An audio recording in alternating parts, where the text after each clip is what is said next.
The grand star-studded launch saw artists, industry icons, and music connoisseurs gather to celebrate what is being hailed as India's biggest and most powerful Sufi album.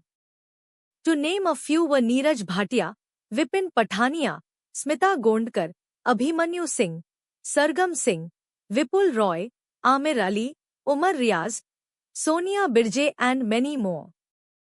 Mumbai witnessed a resplendent and spiritually charged evening as celebrated musical duo Sharip Sabri Toshi Sabri unveiled the second song, Ishq Da Hasil, from their long-awaited and dream Sufi album Ruhaniyat, presented by Opal Music. A 10-track spiritual odyssey, Ruhaniyat is a musical tapestry of Sufi serenity, divine energy, and transcendent emotion. Steeped in spiritual fervor and crafted with the unmistakable Sabri signature, the album stands as a testament to Sharip and Toshi's artistic evolution and unwavering devotion to music that elevates the soul. Ishq Da Hasil feed the voice of Sharip Toshi along with Naqash Aziz beautifully encapsulates the journey of spiritual love, the kind that dissolves ego, awakens consciousness, and brings one closer to the divine. With hauntingly powerful vocals, soulful arrangements, and poetry that lingers long after the music fades, the track represents the heart of Sufi philosophy, love as the ultimate truth. The song blends traditional mysticism with contemporary resonance, creating a soundscape that draws listeners into a higher state of emotional and spiritual awareness. True to the Sabri lineage, Ishq Da Hasil reverberates with purity, passion, and prayer. Sharip Sabri, speaking about the album, said, "Shq Da Hasil, the second track from Ruhaniyat, is a simple yet heartfelt take on love that brings peace, clarity, and genuine connection. The song focuses on the kind of love that makes a person feel seen." Thank you very much. इसके पहले शाहरुख कुछ बोले, मुझे important बात याद आई है.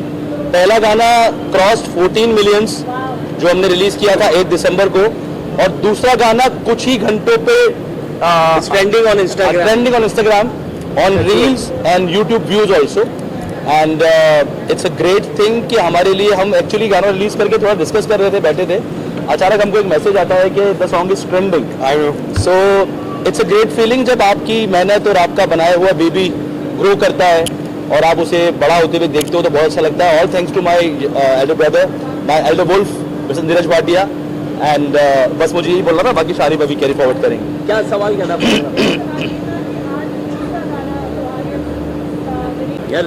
Excitement देखो, excitement अपने हर एक गाने की उतनी ही होती है कि जितनी पहले गाने की होती है. और ये हमारा जो पूरा एल्बम है रूहानियत, ये 9 गानों से सजाया हुआ एक बहुत ही खूबसूरत गुलदस्ता है.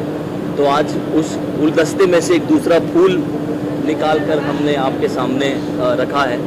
And as he said, Toshi भाई सेड के गाना ऑलरेडी ट्रेंडिंग ऑन इंस्टाग्राम, तो बड़ी खुशी मिलती है. And personally it's one of my favourite out of 9. मतलब ये कहना बड़ा मुश्किल होगा कि कौन सा सबसे ज़्यादा है, because all songs are babies, पर ये गाना is personally my favourite. I want to say something. मैं इतना ही बोलूँगा कि पहला गाना जब हमने किया था थोड़े दिन पहले, तो मैं टेस्ट कर रहा था कि across the generations from Gen Z to people of my age where I am very old, appetite क्या है, किस म्यूजिक की एपेटाइट है. और जब हमें पता लगा कि, और हम लोग एनालिटिक्स कर रहे थे कि किसने सुना पहला वाला, और समझ आया कि भाई सबने सुना. तो दूसरा वाला is a gift from my side. बाकी 9 के 9 सारे बहुत अच्छे हैं, बट ये जेनजी के लिए. और एक ड्रम पोर्शन है इसमें, एक ड्रम पोर्शन है. और अगर जिसको भी म्यूजिक समझ आता है और जिसको म्यूजिक दिल से दिल तक पहुंचता है, this is one of my gifts to everybody who heard the first one, and I hope more people hear it. ये सूफी का कोई रिलीजन नहीं है, कोई जिस्म नहीं है, कोई सोल नहीं है, उसकी सिर्फ रूहानियत है. क्या बात. और रूहानियत का पार्ट 2 आ रहा है, और जिसने नहीं सुना उसका नुकसान है. जिसने सुना मेरे साथ जुड़ गया। I want to add on one more thing what Bhai says. I just wanted to thanks Opal Music because the kind of a music lover he is. Such people in this world, I mean, are very rare to find, and he has a great knowledge, great sense of music. He's a great listener. So हम जब discuss भी करते हैं music को लेके आपस में तो कुछ ऐसी बातें बोलते हैं कि जो एकदम लगता है कि यार ये तो एक म्यूजिशियन ही जान सकता है।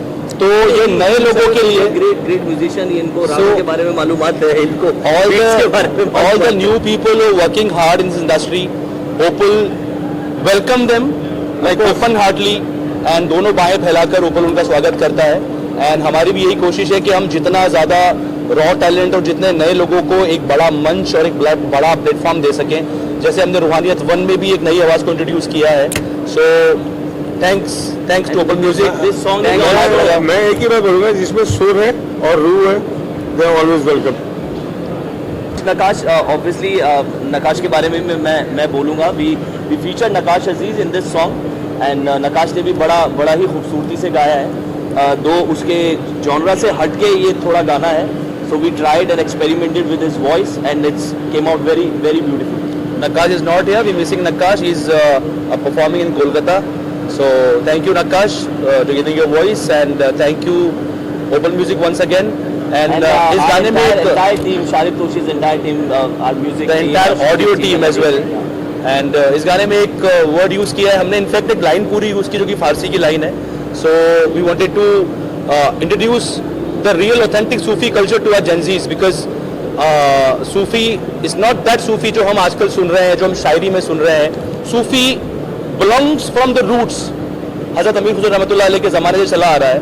So that's why we trying to put some Farsi also in it, and we trying to put some गहरी उर्दू के, ताकि Gen Z जैसे बहुत सारे गाने ऐसे हमने सुने हैं बीच में जिनके वर्ड्स पता नहीं चलते कि मायने क्या है, मगर लोगों को पसंद आते हैं। जैसे बिनते दिल एक गाना था, लोगों ने उसका अर्थ ढूंढा।